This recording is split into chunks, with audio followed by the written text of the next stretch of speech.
नहमदुहु व नसल्ली अला रसूलिहिल करीम अम्मा बाद फ़अऊज़ु बिल्लाहि मिनश शैतानिर रजीम बिस्मिल्लाहिर रहमानिर रहीम वलिल्लाहि अलन नासि हिज्जुल बैति मान इस्तताअ इलैहि सबीला। सम्मानित हाज़िरीन, আজকে আমার আলোচনার বিষয়বস্তু হলো হজ সংক্রান্ত। যেটা হজের মাস এসে গেছে আমাদের সামনে। এখন জিলকদ মাস চলে। জিলহজ মাসের হজ একটি আল্লাহ পাকের গুরুত্বপূর্ণ বিধান।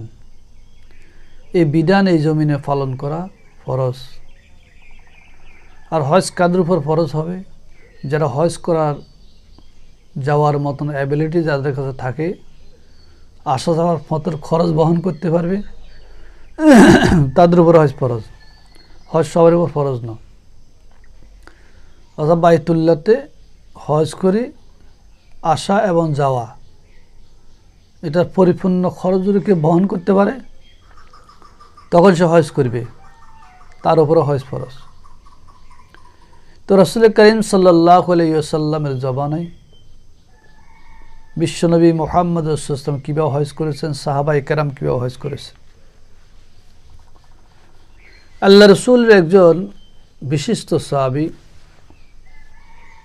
যোগশ্রেষ্ঠ সাহাবী, যিনি সকল সাহাবীদের উপরে যার মর্যাদা, তার সম্মান, তিনি হলেন সাইয়েদনা আবু বকর সিদ্দিক রাদিয়াল্লাহু তাআলা আনহু। আবু বকর সিদ্দিক রাদিয়াল্লাহু তাআলা আনহু কিভাবে হজ করেছেন? হযরত আবু বকর সিদ্দিক রাদিয়াল্লাহু তাআলা আনহুর হজ সম্পর্কে কিছু আলোচনা।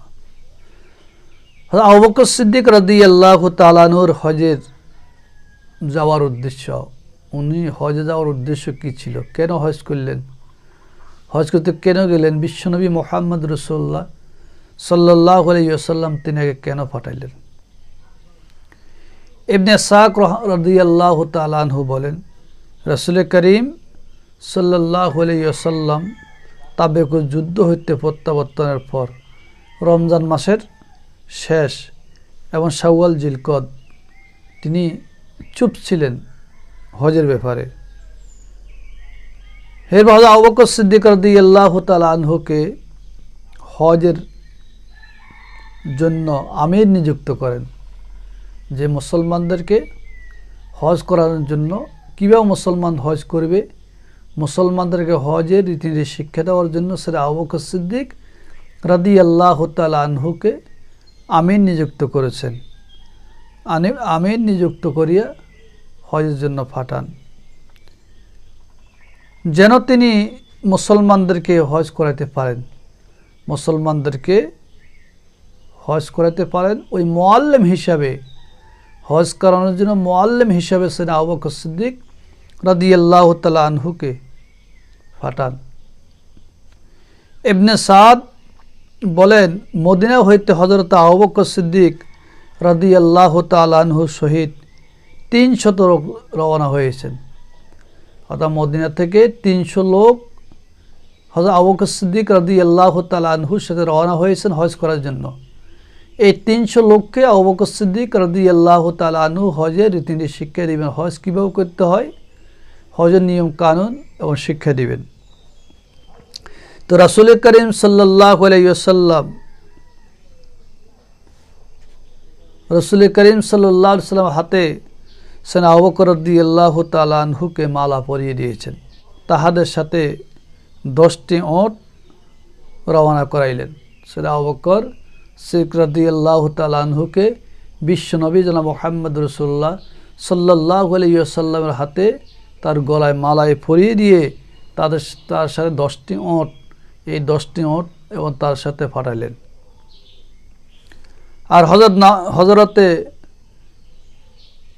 নাজিয়া বিন জুনদুব রাদিয়াল্লাহু তাআলা আনহু, জুনদুব আসলামী রাদিয়াল্লাহু তাআলা আনহাকে এইগুলি রক্ষণাবেক্ষণের দায়িত্ব দিয়েছেন। দায়িত্ব নিয়ে অর্থাৎ এই মানে তাদের হজের সামান বা হজ করার পথে যে সমস্ত ঘোড়াগুলি নিয়ে গেছেন, এগুলার সামানপত্র এগুলাকে দেখাশোনা করার জন্য সেই জুনদুব আসলামী রাদিয়াল্লাহু তাআলা আনহাকে নিযুক্ত করেছেন। হযরত আবু বকর সিদ্দিক রাদিয়াল্লাহু তাআলা আনহু স্বয়ং ফাঁসটি ওর সঙ্গে নিয়েছেন, আর আবু বকর রাদিয়াল্লাহু তাআলা আনহুর সাথে মানে ফাঁসটি ওর ছিল, এই ফাঁসটি ওর সঙ্গে নিয়ে তিনি গেলেন।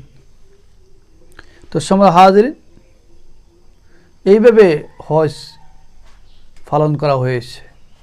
তো হজ ফরজ হওয়ার পরে রাসূল করিম সাল্লাল্লাহু আলাইহি সাল্লাম সর্বপ্রথম সাইয়েদনা আবু বকর সিদ্দিক রাদিয়াল্লাহু তাআলা আনহুকে মানে আমির বানাইয়া সেই 300 সাহাবী, মদিনা থেকে তারা 300 সাহাবী, এই 300 সাহাবাদেরকে নিয়ে তিনি হজ করতে গেলেন। আর তিনাকে হজের সকল নিয়ম কানুনগুলো শিক্ষা দিয়েছেন, হজ কীভাবে করবে, কীভাবে করাবে।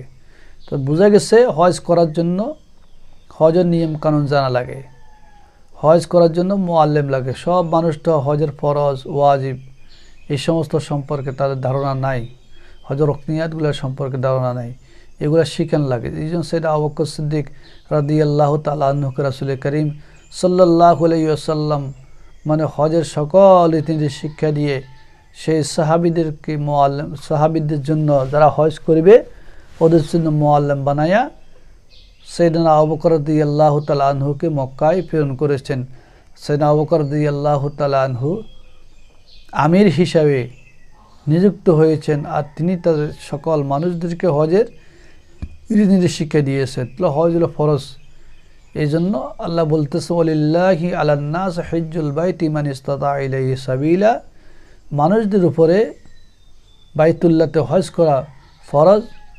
সেই পথে যাওয়া যদি তাদের সক্ষম হয়, তাদের অ্যাবিলিটি থাকে, তাদের সেই বাইতুল্লাহতে যাওয়ার আসার মতন যদি খরচ মেনটেন করতে পারে, আসা যাওয়ার মতন যদি কি খরচ বহন করতে পারে, তখন তারা সেই বাইতুল্লাহতে হজ অবশ্যই হজ করবে। কিন্তু ঘর হাওয়াই আসলিয়া বাদ দিয়ে, ঘর জিনিস সবগুলো বাদ দিয়ে যদি তার কাছে সেই পরিমাণ মক্কাতে আসা যাওয়ার, হজ করার জন্য আসা যাওয়ার মতন যদি অ্যাবিলিটি তার কাছে থাকে, তখন তারপর হজ ফরজ হয়ে যাবে, সে হজ করবে। তো সময় হজ অবশ্যই হজের নিয়ম নীতিগুলো আমরা অবশ্যই জানতে পেরেছি। সাইয়েদনা আবু বকর সিদ্দিক রাদিয়াল্লাহু তাআলা আনহু কীভাবে হজ করেছেন তার সম্পর্কে আমরা অবশ্যই জানলাম।